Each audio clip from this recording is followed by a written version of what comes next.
रसिक श्रोत्यांना नमस्कार. आज आपण ऐकणार आहोत गंगाधर गाडगीळ यांची लक्तरे ही एक सुंदर कथा. सुधाबाईंच्या अध्यक्षतेखाली अमेरिकेची सफर करून आलेले एक विद्वान गृहस्थ अमेरिका आणि महात्मा गांधी या विषयावर व्याख्यान देत होते. मी अमेरिकेत असताना सिनेटर अमुक अमुक मला म्हणाले वगैरे उल्लेख करून ते आपले महात्म्य सिद्ध करीत होते आणि श्रोत्यांना त्यांच्या अमेरिकेला जाऊन आलेल्या पत्नीच्या वेशभूषेची चिकित्सा करायला कुजबूज अपुरी पडत होती. सुधाबाई व्याख्यान ऐकताना गोड हसत होत्या आणि व्याख्यात्यांच्या पत्नीच्या कानात काही गोड कुजबुजत होत्या. मध्येच त्या टाळ्या वाजवीत आणि मग श्रोतेही टाळ्या वाजवीत. वक्ते त्यांच्याकडे पाहून गोड हसत होते. आपल्या भाषणाच्या अखेर सुधाबाईंचा गौरवपूर्ण उल्लेख करायला ते विसरले नाहीत. सगळे कसे गोड चालले होते, अगदी सुधाबाईंना हवे होते तसे. सुधाबाई देखण्या होत्या. त्यांचे यजमान श्रीमंत होते. त्यांच्या काही इमारतींचे बांधकाम देखील चालू होते. त्यांची घरची मोटार होती आणि त्यांना फक्त 2च मुले होती. त्यांचा संसार गोड व प्रेमाने भरलेला होता.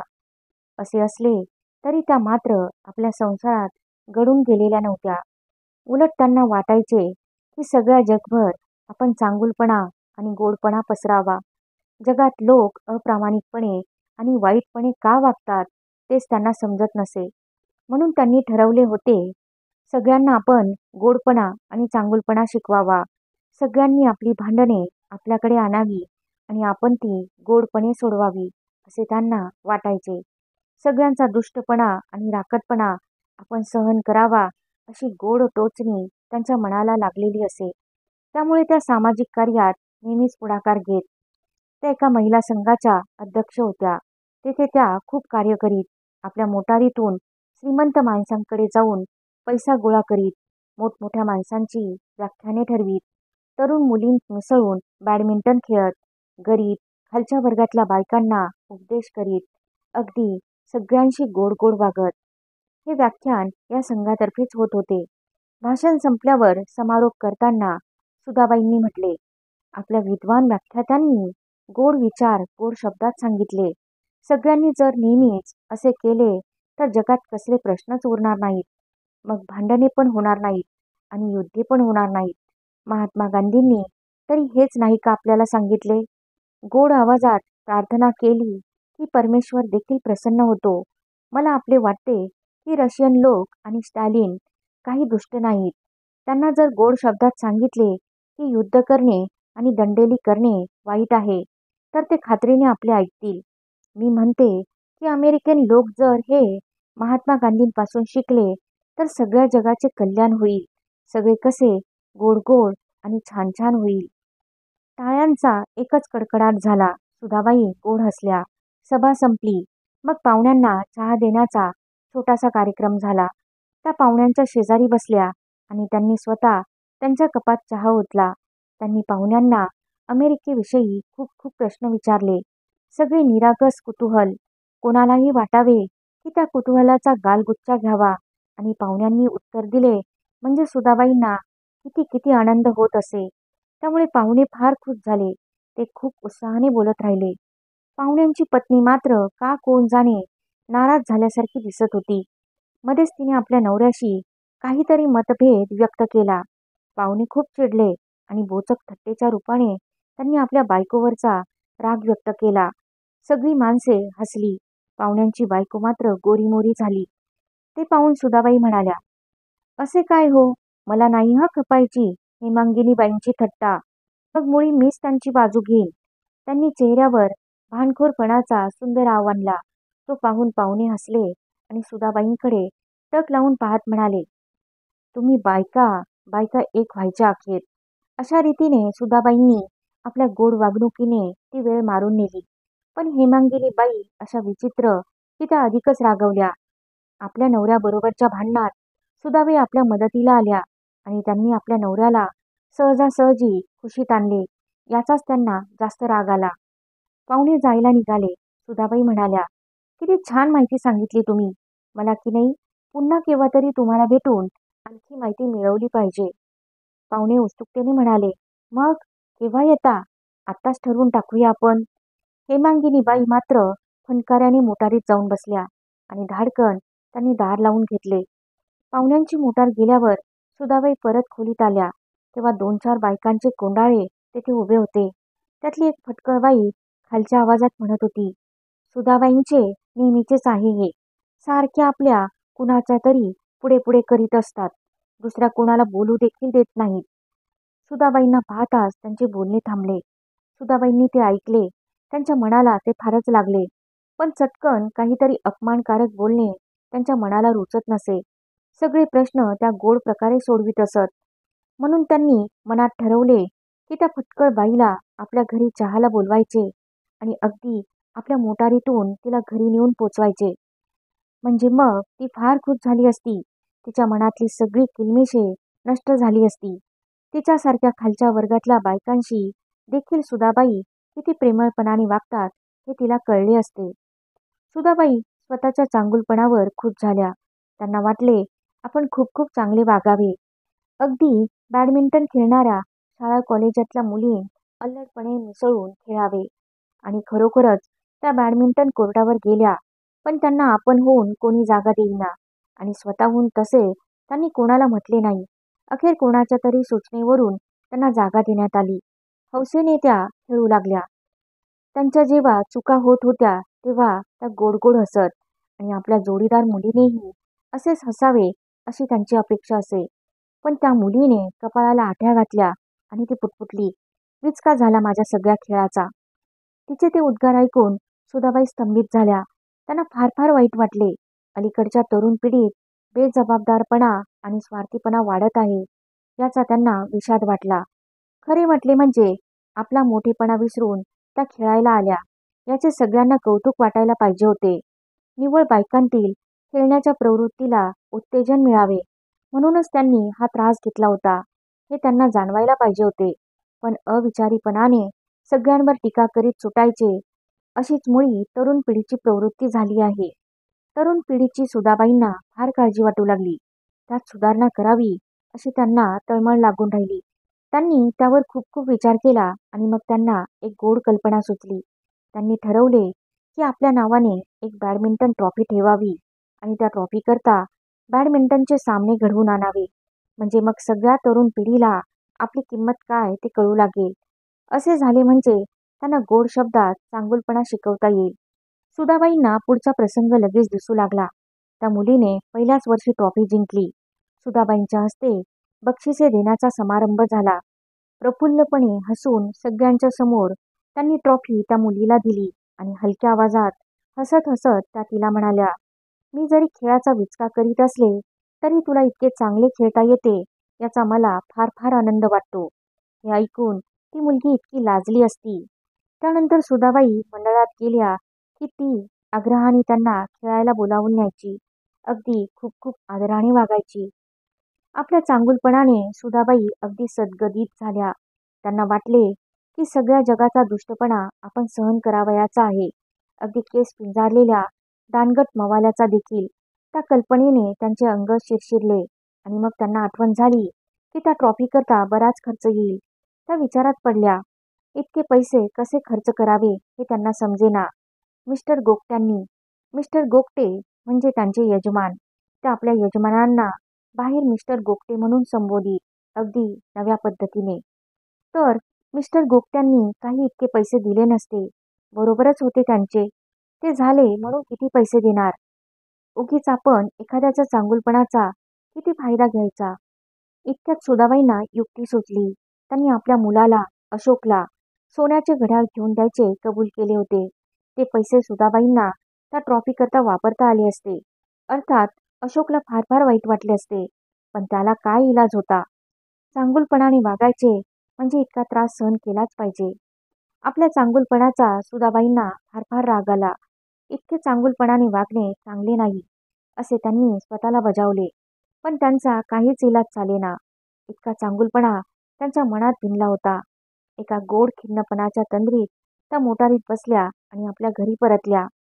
त्या घरी आल्या तेव्हा अशोक कोचावर पडला होता. तो शीळ वाजवून सिनेमातले गाणे म्हणत होता आणि हातातल्या कुठल्या तरी फोटोवर टिचक्या मारीत होता. सुधाबाईंना पाहून त्याने फोटो मागे ठेवला आणि तो शीळ वाजवायचा थांबला. त्याच्या कपाळाला आठ्या पडल्या. कशाला ही ब्याद आली असे तो बोलला नाही, इतकेच काय ते. त्याच्या चेहऱ्यावरचा तो भाव सुधाबाईंनी यापूर्वीही पाहिला होता. आता तो भाव पाहिल्यावर त्यांना मात्र भीती वाटली. हतबुद्ध झाल्यासारखे त्यांना वाटले. बाहेर वावरताना त्यांना असे कधी वाटत नसे. त्यांच्या चांगुलपणाचे शस्त्र बाहेर कधी निष्प्रभ होत नसे. पण आता मात्र त्यांना ते बोथट सुरीसारखे वाटले. त्यांना वाटले की अशोक आपल्या हातातून निसटला. या जाणीवेने त्या कावऱ्या-बावऱ्या झाल्या. काय वाटेल ते झाले तरी त्याला आपल्या हातातून निसटू देणार नव्हत्या. आपल्या मनाप्रमाणे त्याला वागायला लावणार होत्या. नव्हे नव्हे चांगुलपणाने त्याला वागायला लावणार होत्या. अगदी लाडीवाळपणे त्या अशोकजवळ जाऊन बसल्या. अशोकने आपले अंग चोरून घेतले. त्याचे केस कुस्कारीत त्या म्हणाल्या, केव्हा आला माझा राजा? मगाशी चालू. खेळायला नाही वाटते गेला आज? नाही गेलो. का रे? उगीचच. मला की नाही अशोक, तुझा एकदा खेळ बघायचा आहे. तुमची मॅच पाहायला नेशील का रे एकदा? सुधाबाईंनी चांगुलपणाची मर्यादा गाठली. आई, तुला काय समजतंय त्यात? यापुढे चांगुलपणा कसा दाखवायचा ते सुधाबाईंना समजेना. त्या हसत हसत त्याला म्हणाल्या, तू की नाही अशोक, अगदी चावट आणि खोडकर झाला आहेस अलीकडे. हं? मग थोडा वेळ नुसताच गेला. सुधाबाई अशोकच्या अंगावरून मायेने हात फिरवीत होत्या. अशोक ते हुतात्म्यासारखे सहन करीत होता. अखेर सुधाबाईंनी मुद्द्याला हात घातला. मोठ्या कुशलतेने त्यांनी स्वतःकडे लहानपणा घेतला. अशोकला अगदी आपल्या बरोबरीच्या समजल्या. अरे अशोक, मला ना एक रिक्वेस्ट करायची आहे तुला. ते मला वाटलेच होते आई. त्याशिवाय का तू माझे इतके कौतुक करते आहेस आज? अलीकडच्या मुलांप्रमाणे अशोक अगदी लहान वयात व्यवहारी बनला होता. सुधाबाईंना धक्का बसला. पण एखाद्या राजकारणी माणसाची मुत्सद्देगिरी त्यांच्या अंगात होती. जेव्हा आपले सामर्थ्य संपुष्टात आलेले असते तेव्हा प्रतिपक्षी देखील टेकीला आलेला असतो हे त्यांना माहीत होते. अशा वेळेलाच नेट धरला की विजय मिळतो हे त्यांना माहीत होते. त्या अशोकला प्रेमाने गुदगुल्या करीत म्हणाल्या, सगळं समजायला लागलंय माझ्या लब्बाडाला. मग ऐकणार आहेस ना माझे? अशोक त्यांचे हात दूर ढकलीत म्हणाला, आधी काय हवंय ते मला सांग बरं. आता मात्र सुधाबाई निराश झाल्या. त्या निरुत्साहाने त्याला म्हणाल्या, मला की नाही तुझ्या घड्याळाचे पैसे माझ्याजवळ आहेत ना, त्याचा एक चांगला उपयोग करायचा आहे. त्या पैशातून मला एक ट्रॉफी ठेवायची आहे, खेळातल्या प्रावीण्याकरता. तुला इतकी खेळाची हौस आहे तर? अशोक ताडकन उठून बसला आणि तो आईवर खेकसला. हे पहा आई, असले नाही चालायचे. मला कोणावर उपकार करायचे नाही. तुला हौस आली तर तू करत बस. अरे, पण असे रागवायला काय झाले? रागावू नको तर काय करू? सगळ्यांशी चांगुलपणे वागायला तुला जमते, पण माझे मात्र काम करायला तुला जमत नाही. सुधाबाईंना पुन्हा उत्साह वाटायला लागला. त्या म्हणाल्या, अरे, पण काम आहे तरी काय तुझे? इतके दिवस का नाही बोललास मला? बोलायला कशाला पाहिजे? अगं, आमची युनिव्हर्सिटीची परीक्षा झाली हे तुला माहीत नाही वाटते? हो, मग काय? मग काय कपाळ? अगं, मला पेपर वाईट गेले आहेत. का? तू अभ्यास नाही केलास वाटते, तरी मी तुला सांगत होते. हे पहा आई, मला या उपदेशाचा अगदी कंटाळा आला आहे. उपदेश करणे खूप सोपे आहे. तू अभ्यास कर म्हणजे समजेल कसं डोकं दुखतं ते. अरे, पण अभ्यास केल्याशिवाय कसे होईल तुझे? कशाला अभ्यास करायला हवा? मला काय खरडेघाशी नाही करायची आहे. मी बिझनेस करणार आहे बाबांच्या सारखा. तिथे अभ्यासाचा काय उपयोग? तिथे फक्त चलाकी लागते. नुसती शिमिटात भेसळ करता आली तरी हजारो रुपये मिळतात. सुधाबाई मात्र आता बावचळून त्याच्याकडे पाहत राहिल्या. हे सगळे त्यांना नवीन होते, कठोर होते, उग्र होते. यात चांगुलपणा काहीच नव्हता. त्या त्याला म्हणाल्या, अरे, हे पाप आहे, ही लबाडी आहे, फसवणूक आहे. मग आहेच लबाडी. कोण लेकाचा जगात प्रामाणिक आहे? जग सगळे लबाडीवरच चालते. म्हणून सांगतो की तू त्या प्रोफेसर दामल्यांच्या बायकोला सांग. ते परीक्षक आहेत. म्हणजे मग माझे काम सगळे होईल. छे छे छे, अशोक, असे कसे होईल माझ्या हातून? न व्हायला काय झाले? लोकांना पार्ट्या देऊन जर महिला मंडळाचे अध्यक्ष होता येते तर हे न व्हायला काय झाले? कशाला उगीच देखावा करतेस? मी काय आता लहान आहे? मला सगळे समजते. ताडकन उठून अशोक निघून गेला. सुधाबाई मटकन खाली बसल्या. आपल्या अंगातली सारी शक्ती झिरपून गेली असे त्यांना वाटले. जीवनाविषयीच्या आणि स्वतःविषयीच्या त्यांच्या साऱ्या कल्पनांची लक्तरे झाली. त्या कोसळल्या आणि त्या उद्ध्वस्त कल्पनांच्या विश्वात सुधाबाई असहाय्यपणे सापडल्या. त्यांना अशोकची भीती वाटू लागली. नव्हे, अशोकच्या रूपाने त्यांना डिवचणाऱ्या कठोर भयान सत्याची त्यांना भीती वाटू लागली. स्वतःचीच त्यांना भीती वाटू लागली. आपल्या भोवती शून्यपणाची मोठमोठी होत जाणारी अनंत वर्तुळे त्यांना दिसू लागली. अर्थात हे थोडा वेळच टिकले. जन्मभर ज्या कल्पनांना कवटाळले त्या काही माणूस सहजासहजी सोडून देत नाही. हळूहळू आपल्या जुन्या कल्पनांची इमले पुन्हा उभारण्याचा त्या प्रयत्न करू लागल्या. त्यांना वाटू लागले की अशोकला काय समजते, तो फार लहान आहे. शिवाय पेपर वाईट केल्यामुळे तो जरा बिथरला आहे. तेवढ्यात मिस्टर गोगटे परत आले. ते खुशीत होते. आपल्या बायकोकडे तिरकेपणाने बघत त्यांनी हळूच तिचा गालगुच्चा घेतला आणि नंतर त्यांनी चक्क सुधाबाईंना डोळा मारला. सुधाबाई गाल फुगून म्हणाल्या, इश्य, हे काय? मिस्टर गोगटे हात जुळून म्हणाले, माफी असावी हुजूर. आपल्या आवडत्या कुत्र्याचे जसे कौतुक करावे तसे त्यांनी सुधाबाईचे कौतुक केले. बहुतेक पुरुष आपल्या बायकांशी असेच वागतात आणि बहुतेक बायका लाडक्या कुत्र्याची भूमिका आनंदाने स्वतःकडे घेतात. सुधाबाईंना उल्हास वाटला. जे गोड व चांगुलपणाने भरलेले त्यांचे विश्व मरून पडल्यासारखे वाटत होते त्याच्यात दुगदुगी आली. मिस्टर गोगटे जो हास्यविनोद करीत होते आणि जो प्रेमळपणा दाखवित होते तो सर्व खरा आहे असे वाटून घेण्याकरता त्या सारख्या धडपडत होत्या. थोडा वेळ संभाषण झाल्यावर त्यांनी त्यांना विचारले, लोक सिमिटात भेसळ का करतात हो? मिस्टर गोगट्यांनी म्हटले, अगं, व्यापारात हे असे चालायचे. थोडा वेळ इकडच्या तिकडच्या गोष्टी केल्यावर सुधाबाई गोड हसून म्हणाल्या, पण गडे, आपण विकतो त्या सिमिटात भेसळ नसेल, नाही का? मिस्टर गोगटे हसायचे थांबले. त्यांनी संशयी मुद्रेने एकदा सुधाबाईंकडे पाहिले. त्यांना वाटत होते की सुधाबाईंनी आपल्या मोकळेपणाचा गैरफायदा घेतला. आपली बोटे कोचाच्या हातावर ते थोडा वेळ आपटीत राहिले. सुधाबाईंनी त्यांच्या गळ्याभोवती हात टाकला. मिस्टर गोगट्यांनी तो पकडला आणि मग हसत म्हणाले, हे बघ, सरकारी अधिकारी आहेत मूर्ख. त्यांनी कंट्रोलचे भाव फार स्वस्त ठेवले आहेत. आजकाल त्या भावाने विकणे परवडत नाही. तेव्हा कमी भावाने विकायचे म्हणजे थोडी भेसळ करावी लागणारच. असेच असते सगळीकडे.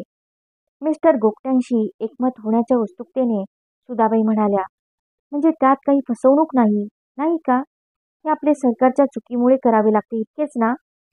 सुधाबाईंनी एक निश्वास सोडला. अशोक म्हणत होता ते खोटे होते एकंदरीत. आणि मिस्टर गोगटे किती समजूतदार होते. सुधाबाईंनी ठरवले की आपण गोड गोड बोलून त्यांना भेसळ करण्यापासून परावृत्त करावे. त्याकरता काय गोड गोड बोलायचे ते मनाशी ठरवू लागल्या. इतक्यात दारावरची घंटा वाजली आणि मिस्टर गोगटे चटकन उठून पुढे झाले. सुधाबाईंना हे जाणवले. मिस्टर गोगटे जे खुशीत होते त्याचे कारण निराळे होते हे त्यांच्या ध्यानात आले. कोणीतरी येणार होते, काहीतरी लाभ होणार होता, म्हणून ती सगळी खुशी होती. प्रेमाचा भाग त्यात थोडाच होता. सुधाबाईंनी स्वतःच्या मनाला जरब दिली. सगळ्या वाईट विचारांना त्यांनी मनातून हाकलून दिले आणि त्या खेकसल्या. 4 पैसे मिळणार असले तर मनुष्य साहजिकच खुशीत येतो. त्यात एवढे चुकले ते काय? बाहेर त्या आलेल्या माणसाशी मिस्टर गोगटे बराच वेळ कुजबुजत होते. मग नोटा मोजल्याचा आवाज आला. तेवढ्यात दारावरची घंटा परत वाजली. क्षणभर स्तब्धता पसरली. मग मिस्टर गोगटे एकदम धडपडले. रामाला त्यांनी हाक मारून बाहेरच्या दरवाजापाशी उभे केले आणि चटकन दिवे मालवले. मग धावत ते घरात आले आणि सुधाबाईंचा दंड पकडून घोगऱ्या आवाजात म्हणाले, हे पैसे घे आणि मागच्या दाराने बाहेर पडून त्या बोळातून जा आणि हे पैसे भोसल्यांकडे नेऊन दे. जा, जा लवकर. पण का देऊ? सुधाबाई भेदरून म्हणाल्या. मूर्ख, इडियट. अगं, पोलीस आले आहेत. पागडी डिपॉझिट घेतली आहे मी एका माणसाकडून. पण पण भीती वाटते आहे मला. पोलिसांनी मला पकडलं तर? सुधाबाईंचा दंड पकडून त्यांना मागच्या दरवाजाकडे नेत ते म्हणाले, तुला कसे पकडतील? आणि तुला नाही तर मला पकडतील ते. माझ्या पैशावर चैन करतेस तेव्हा? जा मुकाट्याने, नाहीतर तुझा गळा दाबीन. मिस्टर गोगट्यांनी सुधाबाईंना दाराबाहेर ढकलून दिले. ते दार एका बाजूला गटारात उघडत असे आणि ते कोणाच्याही लक्षात येण्यासारखे नव्हते. जीव मुठीत घेऊन सुधाबाई त्या घाणेरड्या बोळकंडीतून बाहेर पडल्या आणि मग जवळजवळ धावतच सुटल्या. नेहमीच्या सुधाबाईहून या सुधाबाई फार वेगळ्या होत्या. जग चांगले आहे असे त्यांना वाटत नव्हते. जगाशी चांगुलपणाने वागावे असे त्यांना वाटत नव्हते. साऱ्या जगाविषयी त्यांना संशय वाटत होता. जिथे तिथे पोलीस दिसत होते, पैसे लुबाडणारे चोर दिसत होते. गोड हास्य त्यांच्या चेहऱ्यावर फुलले नव्हते. उलट भीतीने त्यांचा चेहरा विद्रूप झाला होता. त्यांना वाटत होते की पिस्तुलाचे वार करून आजूबाजूच्या साऱ्या माणसांना ठार करावे आणि आपला मार्ग निष्कंटक करावा. मिस्टर गोगट्यांचा त्यांना विलक्षण द्वेष वाटत होता. त्यांचे परत तोंड देखील पाहायला त्या तयार नव्हत्या. त्या घाणेरड्या बोळात नव्हे तर त्या घरात त्यांना पुन्हा कधीही जायचे नव्हते. आपली सारी प्रतिष्ठा धुळीला मिळवणाऱ्या अशा प्रसंगात त्यांना पुन्हा सापडायचे नव्हते. त्यांना त्यांची प्रतिष्ठा हवी होती, मंडळ हवे होते, अध्यक्षपद हवे होते, सभा हव्या होत्या, चहाच्या पार्ट्या हव्या होत्या. त्याशिवाय त्यांना जगणे कसे शक्य होते? अखेर कशाबशा त्या भोसल्यांच्या घरी पोहोचल्या. दारावरच्या नोकराने त्यांना नखशिखांत निहाळले. मग जरा विचार करून तो त्यांना म्हणाला, साहेब आता नाही भेटायचे, उद्या सकाळी भेटा त्यांना. नाही नाही नाही, मला आत्ताच भेटले पाहिजे. त्यांच्याकडे फार महत्वाचे काम आहे. अगदी ताबडतोब भेटायचे आहे मला. नोकरांनी त्यांना पुन्हा नखशिखांत निहाळले. मग त्याने विचारले, साहेबांनी आता बोलावले होते का तुम्हाला? कसेही करून आत प्रवेश मिळावा या हेतूने त्या त्याला म्हणाल्या. हो. नोकर एकदम फिदी हसला आणि म्हणाला, वा वा, मग जा की आत. साहेब आपली वाट पाहत आहेत. असे आधीच का नाही सांगितले बरे? सुधाबाई आत गेल्या. आत भोसले समोर एक पेला घेऊन अस्ताव्यस्तपणे बसले होते. त्यांची बायको बऱ्याच वर्षापूर्वी संशयास्पद स्थितीत वारली होती आणि त्यानंतर त्यांनी लग्नच केले नव्हते. सुधाबाई त्यांचा तो अवतार पाहून दचकल्या, पण तशाच पुढे होऊन म्हणाल्या, हे पैसे मिस्टर गोगट्यांनी ठेवायला दिले आहेत. शब्दांचा काळजीपूर्वक उच्चार करीत ते म्हणाले, पैसे दिले आहेत? ठेवायला दिले आहेत? पैसे ठेवायला दिले आहेत. बरे बरे, ठीक, ऑल राईट, मी पैसे नीट ठेवतो. बरे आहे, मी जाते मग. सुधाबाई म्हणाल्या, नको, नाही, नो नो नो, जाऊ नको, सॉरी, नका, बसा, बसून राहा. ते उठून उभे राहिले. त्यांना अधिक शुद्ध आली. ते म्हणाले, तू छान आहेस, मला फार आवडतेस, तू पण इथेच राहा. पैसे ठेवले तशी बायको पण ठेवली. आणि ते खूप विचित्रपणे हसायला लागले. दात होत खाऊन सुधाबाई म्हणाल्या, बेशरम, काय बोलताय त्याची शुद्ध तरी आहे का तुम्हाला? झोकांडा देत पुढे सरकत ते म्हणाले, आली मोठी पतिव्रता, पुरुषांपुढे सारखी नाचते, गोड गोड बोलते, फंड गोळा करते. लोक काय उगीच पैसे देतात काय तुला? ते तुझ्या चेहऱ्याकडे बघून देतात. त्यांनी सुधाबाईंचा हात पकडण्याचा प्रयत्न केला. सुधाबाईंनी हात हिसडून घेतला आणि त्या पळत सुटल्या. त्या भोसल्यांपासून दूर पळत होत्या, गोगट्यांपासून दूर पळत होत्या, त्या स्वतःच्या चांगुलपणापासून दूर पळत होत्या, स्वतःपासून दूर पळत होत्या. पण कुठे जायचे ते मात्र त्यांना कळत नव्हते.